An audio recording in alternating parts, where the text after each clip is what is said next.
Ano guys, lumabas ni si Idol Sanjo Marodo.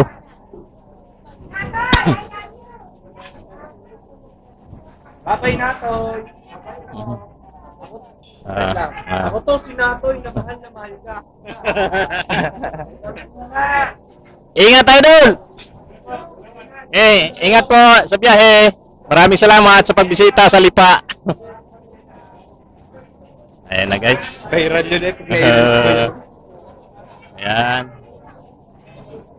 Sumakay na si Idol Sanjo sa kanyang sasakyan. Pang Maynila na yata mga ito. Hindi, taga-Tanawan lang. Taga-Tanawan ba? Batangas? Ah, taga Batangas din pala. Ayan na guys. May titinda kami ng Eng! Libre yan. Ano? Tara na? Libre kayo sampo. Wow lang. Tinan mo guys, nahingi na ng barya. Wow lang kami. Kanina pa kami wow. Kaya na kami sa